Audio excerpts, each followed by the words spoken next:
In the latter part of the last century, there lived a man of science, an eminent proficient in every branch of natural philosophy, who not long before our story opens had made experience of a spiritual affinity more attractive than any chemical one.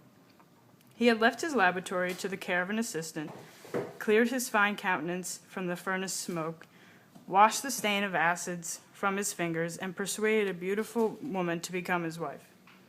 The higher intellect, the imagination, the spirit, and even the heart might all find their congenial element in pursuits which, as some of their ardent votaries believed, would ascend from one step of powerful intelligence to another, until the philosopher should lay his hand on the secret of creative force and perhaps make new worlds for himself. We know not whether Aylmer possessed this degree of faith in man's ultimate control over nature.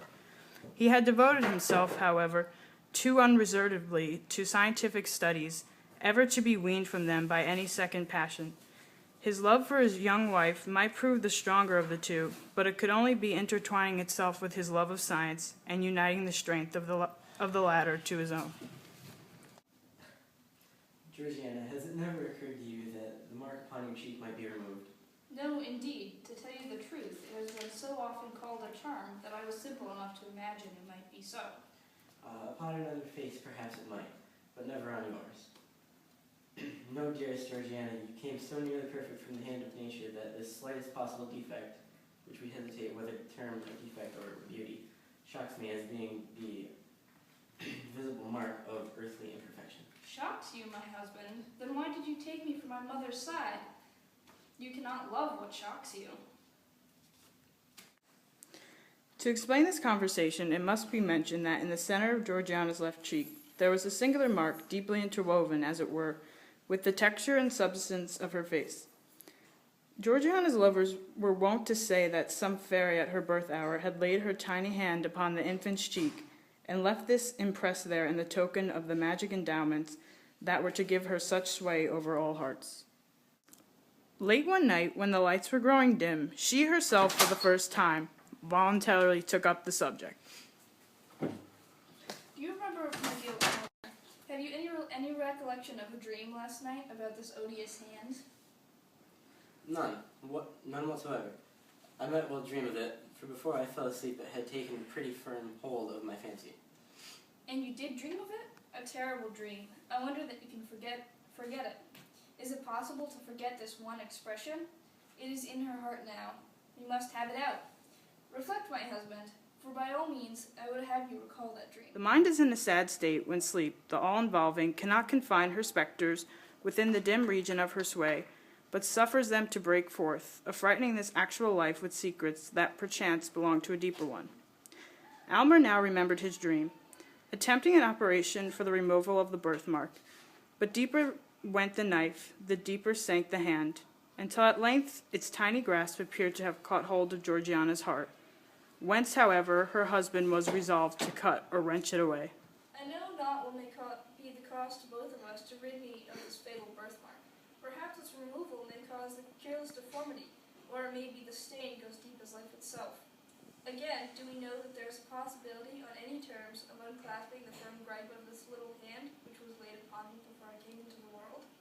Dearest Georgiana, I have spent much thought upon the subject. I am convinced of the perfect practicability of its removal. If there be the remotest possibility of it, let the attempt be made at whatever risk. Danger is nothing to me, for life, while this hateful mark makes me the object of your horror and disgust, life is a burden which I would fling down with joy. Either remove this dreadful hand, or take my wretched life. You have deep science, all the world bears witness of it. You have achieved great wonders. Cannot you remove this little mark which I cover with the tips of two small fingers? Is this beyond your power for the sake of your own peace, and to save your poor wife from madness? Noblest, dearest, tenderest wife, doubt not my power. I have already given this matter the deepest thought which might almost have enlightened me to create a being less perfect than yourself. Georgiana, you have led me deeper than ever into the heart of sounds. I feel myself fully competent to render this dear cheek as faultless as its fellow. And then, most beloved, what will be my triumph when I shall have corrected what nature left imperfect in her fairest work? Even Pygmalion, when his sculptured woman assumed life, felt not greater ecstasy than mine will be. It is resolved then, and Almar, spare me not, though you should find the birthmark, take refuge in my heart at last. If she were my wife, I'd never part with that birthmark.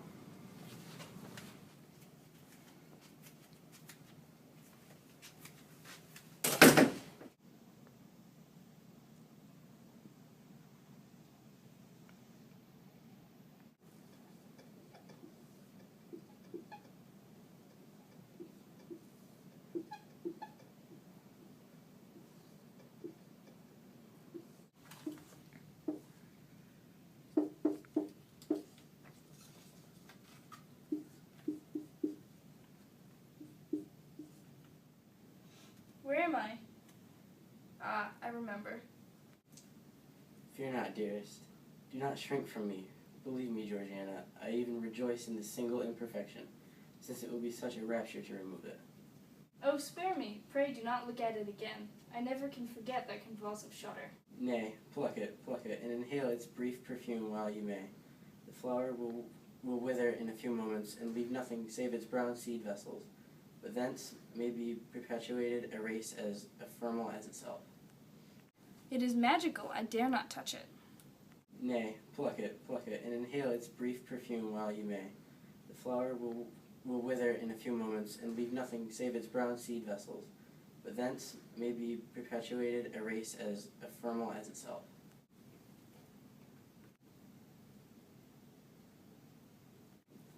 There was too powerful a stimulus. Okay, go.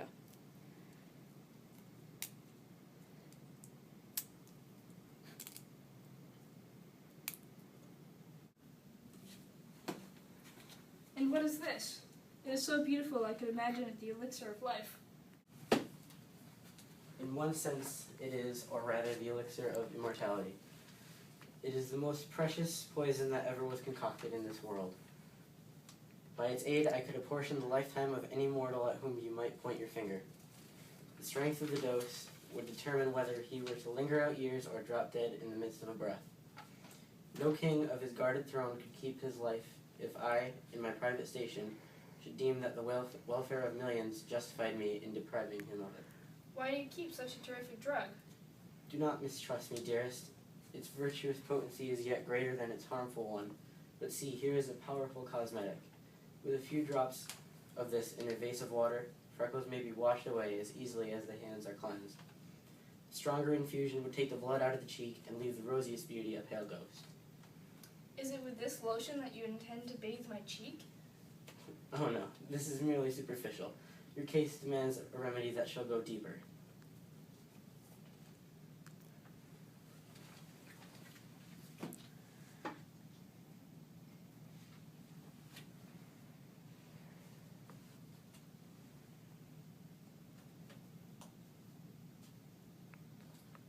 Drink then, thou lofty creature. There is no taint of imperfection on thy spirit. Thy sensible frame, too, shall not soon be all perfect. It is grateful. Methinks it is like water from a heavenly fountain. By heaven, it is well nigh gone. I can scarcely trace it now. Success, success. And now it is like the faintest rose color. The lightest flush of blood across your cheek would overcome it, but she is so pale. In one sense, it is, or rather, the elixir of immortality. It is the most precious poison that ever was concocted in this world. By its aid, I could apportion the lifetime of any mortal at whom you might point your finger. The strength of the dose would determine whether he were to linger out years or drop dead in the midst of a breath.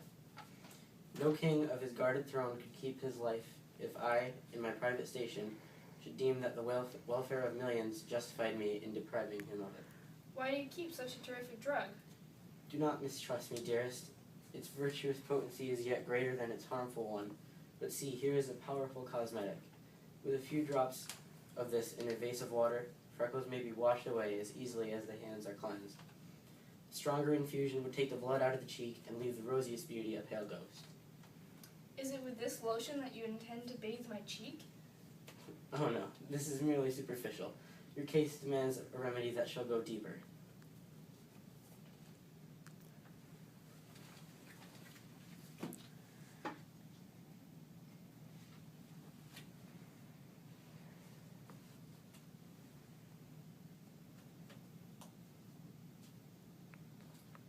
Drink then, thou lofty creature. There is no taint of imperfection on thy spirit. Thy sensible frame, too, shall not soon be all perfect. It is grateful. Methinks it is like water from a heavenly fountain. By heaven, it is well nigh gone. I can scarcely trace it now. Success, success. And now it is like the faintest rose color. The lightest flush of blood across your cheek would overcome it, but she is so pale. Alas, it was too true. The fatal hand had grappled with the mystery of life, and was the bound by which an angelic spirit kept itself in union with a mortal frame. As the last crimson tint of the birthmark, that sole token of human imperfection, faded from her cheek, the parting breath of the now perfect woman passed into the atmosphere, and her soul, lingering a moment near her husband, took its heavenward flight. Yet Almer had reached a profounder wisdom.